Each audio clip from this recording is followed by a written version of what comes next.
O grande conflito. O grande conflito.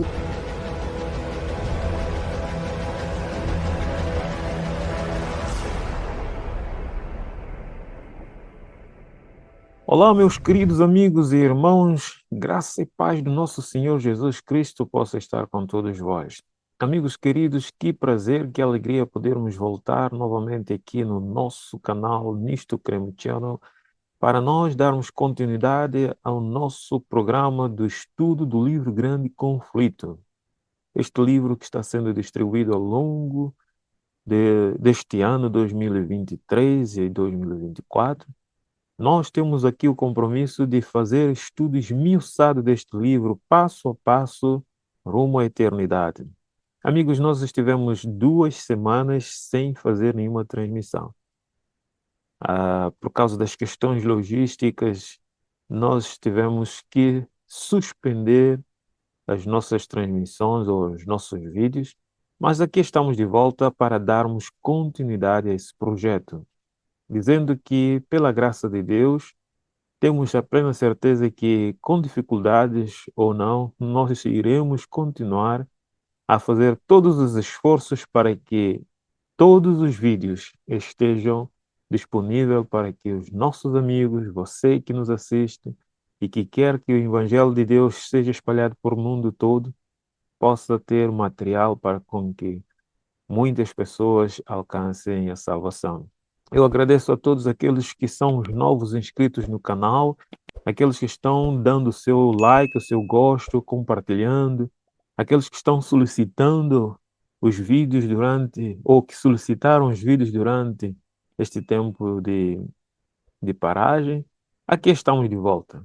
E de braços abertos queremos saudar a todos e dizer-vos que não vamos parar com o projeto. Podemos ter dificuldades, mas Deus vai nos ajudar a alcançar o grande propósito de estudar este livro, O Grande Conflito. Vamos ao nosso assunto e, antes de tudo, quero orar, pedir a presença de Deus, porque é essencial que o Espírito Santo nos conduza enquanto estudamos. Amado Deus, eterno Pai, santificado seja o teu nome. Obrigado pela tua graça, obrigado pelo teu amor, obrigado pela tua bondade para conosco. Obrigado por não permitir que as circunstâncias pudessem nos tirar o privilégio de estudar a tua palavra. Mas aqui estamos de volta e queremos pedir que o Senhor nos conduza. Abençoa todos que estão participando e ouvindo, colaborando com que o teu evangelho possa chegar ao mundo inteiro. Dá-nos a tua paz e entendimento, em nome de Jesus te pedimos. Amém. Muito bem, amigo querido, os últimos estudos que fizemos, ou então os estudos que terminamos há 2 semanas atrás, foi do capítulo 9 do livro Grande Conflito, Luz na Suíça. E a nossa promessa era de começarmos o capítulo 10, e aqui estamos para dar início ao capítulo 10 do livro Grande Conflito, e eu espero que possa trazer mensagens que possam fortalecer a tua fé, possam encorajar-me a cada um de nós nessa jornada rumo ao lar. Estamos perto do fim e cada vez mais as coisas vão se agudizando, mas a nossa esperança está em Jesus Cristo. Agora sim, vamos lá ao nosso assunto. Muito bem, meus amigos, capítulo 10 do livro Grande Conflito, como nós temos aqui, a Europa desperta. A Europa desperta de quê? É disso que nós vamos estudar. E o nosso subtema de hoje vai nos falar o único meio que resta de nós podermos nos salvar, ou salvarmos. O único meio que resta de nos salvarmos. Que meio é este e por que esta frase? Então vamos ver realmente o que ocorreu. Então, meus amigos, nos últimos capítulos que estudamos, especialmente o capítulo 8 do livro Grande Conflito, nós estudamos de que, misteriosamente, o Lutero havia se desaparecido. Deus o tinha ocultado por algum tempo. E, como vamos ver, ele não tinha morrido, mas apenas estava oculto por algum tempo com um propósito que só Deus próprio sabia. E aqui nos diz que o desaparecimento misterioso de Lutero excitara consternação em toda a Alemanha. Ouviam-se por toda parte indagação a respeito dele. Todos se questionavam: onde é que está o homem? Não é? E ficavam-se preocupados porque dele provinha o evangelho, a verdade. Então circulavam os mais disparatados rumores e muitos criam que ele tivesse sido assassinado pelos romanismo ou pelos romanistas. E houve grande lamentação, não somente por seus amigos declarados, mas por milhares que não haviam abertamente assumido atitude pela reforma. Porque, sabe, numa batalha sempre há alguns que, embora não tomam parte ativa, mas não deixam de demonstrar que estão interessados naquilo que está a decorrer. E aqui nos diz que muitos se comprometiam sob juramento solene a vingar-lhe a morte. Aqueles que pensavam e que deduziam que ele teria sido assassinado estavam agora decididos a vingar a morte de Lutero. Então, meus queridos amigos, aqui diz que os chefes romanistas viram com terror até que ponto haviam atingido os sentimentos contra eles. Porque as pessoas agora ficaram revoltosas contra o sistema romano. Conquanto a princípios jubilosos com a suposta morte de Lutero, os romanistas, né, logo desejaram ocultar-se a ira do povo. Tentaram ocultar a ira do povo. Seus inimigos não haviam sido tão perturbados com os seus arrojadíssimos atos enquanto se achavam entre eles, como foram com o seu afastamento. Então vimos aqui que agora estavam a enfrentar algo terrível. Quando Lutero estava presente, as coisas eram mais calmas, mas a sua ausência suscitou mais inimizade contra o romanismo. Então é assim que muitas vezes Deus permite as coisas acontecerem para que possamos ver as, as atitudes, as posições das pessoas, né? Porque muitas vezes a gente, quando envolve num conflito, numa situação, pensamos que todos estão contra nós, mas há aqueles que ficam no seu silêncio, mas estão atentos. E aqui nos diz que aqueles que em sua cólera haviam procurado destruir o ousado reformador estavam cheios de temor agora que ele se tornara um cativo indefeso. Agora estavam com medo, porque o povo se levantou.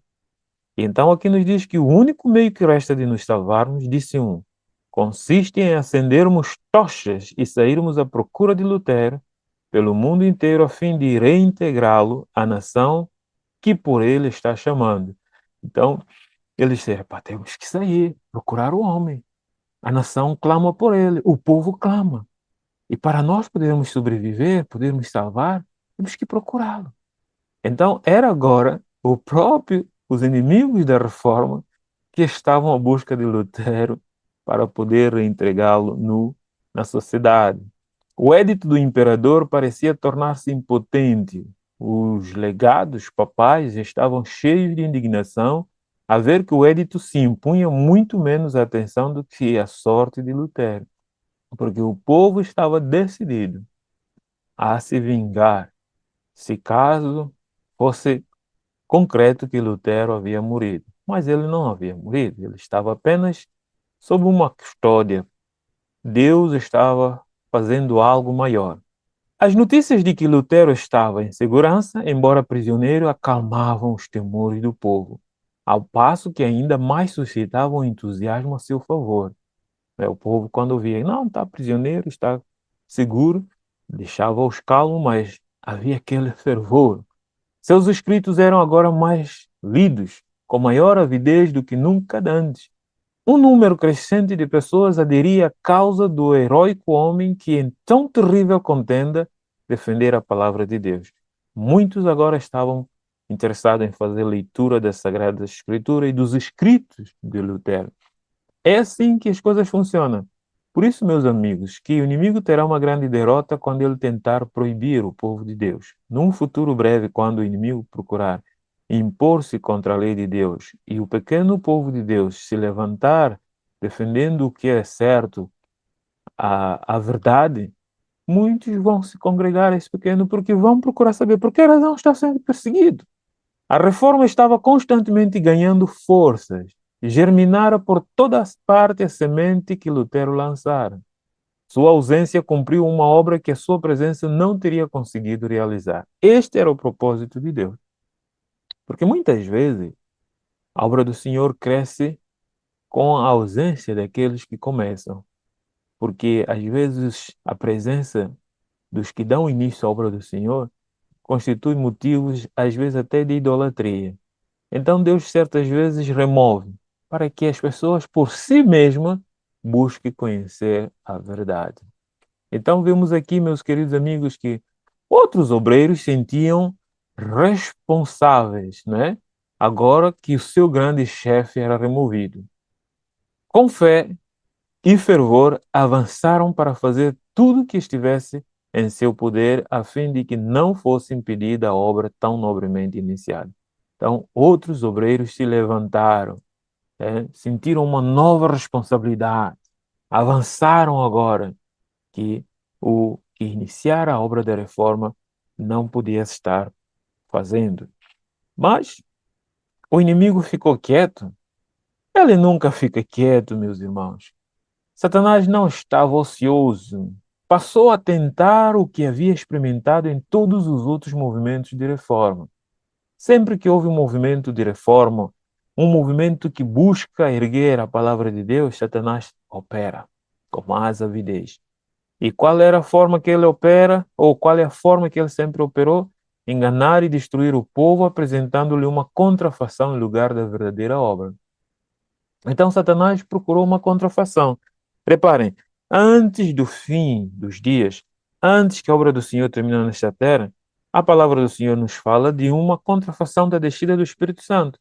Por quê? Porque o verdadeiro derramamento do Espírito Santo, que é chamado a chuva seródia, virá com poder do Senhor para fazer com que o Evangelho seja iluminado. E o que Satanás faz antes que isso aconteça? O falso derramamento do Espírito Santo que hoje muitos estão buscando, que hoje muitos estão apelando, que hoje muitos estão dizendo que estão recebendo. E é assim que o inimigo procura sempre destruir a obra do Senhor. Assim como houve falsos cristos no primeiro século da igreja cristã, surgiram também falsos profetas no século XVI, meus amigos. Falsos homens começaram a surgir.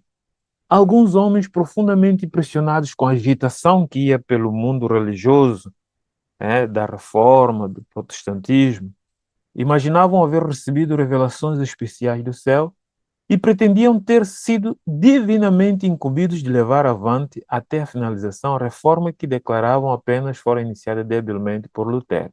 Tudo bem, Lutero não estava em ação, e esses homens, Satanás introduziu-os no meio do povo para dizer que agora estão a levar a obra que Lutero debilmente tinha iniciado. Agora temos mais poder, mais graça do Senhor, e então vamos avançar com esta obra. Sabe? Na verdade, estavam desfazendo o mesmo trabalho que Lutero realizara. Estavam desfazendo aquilo que o Senhor tinha começado. Rejeitavam o grande princípio que era o próprio fundamento da reforma, que a palavra de Deus é a todo suficiente regra de fé e prática. Não queriam nada com a palavra de Deus. Enquanto que a reforma começa com a palavra, só a escritura, conforme Lutero defendia, esses novos, entusiasmados pelo espírito de Satanás, que queriam dar continuidade à reforma, rejeitavam a Bíblia e substituíram aquele guia infalível pela norma mutável, incerta, que seus próprios sentimentos e impressões podiam os induzir a fazer. E por este ato, meus amigos, de pôr de lado o grande indicador do erro e falsidade, que é a palavra de Deus, ou assim está escrito, foram aberto o caminho para Satanás governar os espíritos como melhor lhe aprovesse. Um desses profetas pretendia haver sido instruído pelo anjo Gabriel, um estudante que se lhe unira abandonara seus estudos, declarando que fora pelo próprio Deus dotado de sabedoria para expor sua palavra. Tá vendo? Alguns começaram a abandonar. Como hoje nós temos encontrado muitas pessoas que dizem: Ah, Deus me revelou, Deus me falou, Deus me indicou, Deus fez isto e aquilo. Mas ouça, quando Deus revela para os seus filhos, seus servos, Ele os conduz à verdade, Ele os conduz à obediência. Como é que muitas pessoas dizem que Deus falou, Deus revelou, Deus profetizou, Deus me disse isto, mas essas pessoas negam a palavra de Deus, negam a lei do Senhor, rejeitam a lei do Senhor? Outros que naturalmente eram propensos ao fanatismo, a eles se uniram, claro. A ação destes entusiastas criou não pequeno excitamento. A pregação de Lutero tinha levado o povo em toda parte a sentir a necessidade de reforma. E agora algumas pessoas realmente sinceras foram transviadas pelas pretensões dos novos profetas. Foram desviados, meus amigos, pelas pretensões desses novos profetas. E o que você acha que foi a seguir? O que nós pensamos que foi a seguir? Meus amigos, no próximo estudo, eu quero te convidar a nós vermos o que realmente veio a seguir que Satanás entrou em ação. O próximo tema nós vamos falar, Satanás nos mandaria esta praga. Mas antes de terminarmos aqui, quero refletir contigo. O que você está buscando como guia infalível da fé? A Sagrada Escritura ou os ditos e fábulas dos homens? Deus tem um povo que Ele está preparando para erguer a Escritura Sagrada como o único meio de regra de fé. Cabe a cada um de nós estarmos firmes e seguros nesta palavra, ou assim diz o Senhor. Porque Satanás está fazendo a sua contrafação hoje. Tal como fez no passado, ele também está fazendo hoje. Hoje estamos vivendo a contrafação da descida do Espírito Santo. A Bíblia Sagrada nos fala de um momento em que o Espírito de Deus há de descer sobre o povo dele como chuva serode.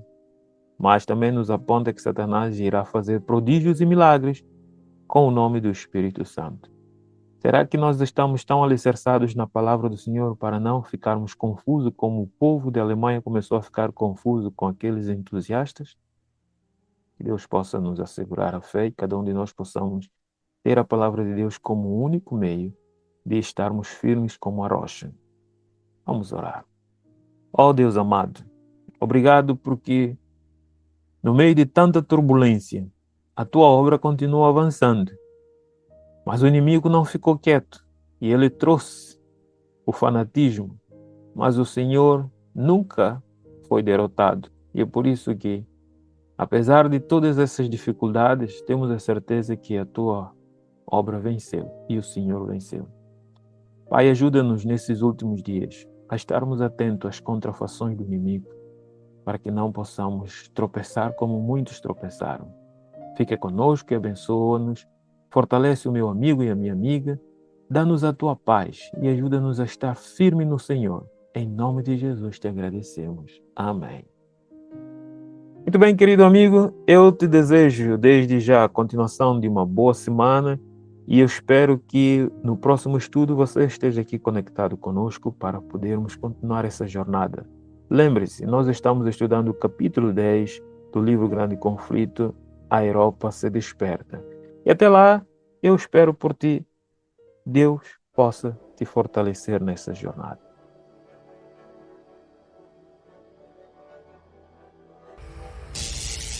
O Grande Conflito. O Grande Conflito deve alcançar ampla circulação. Ele contém a história do passado, do presente e do futuro. Estou mais ansiosa de ver ampla circulação deste que de qualquer outro livro que eu tenha escrito.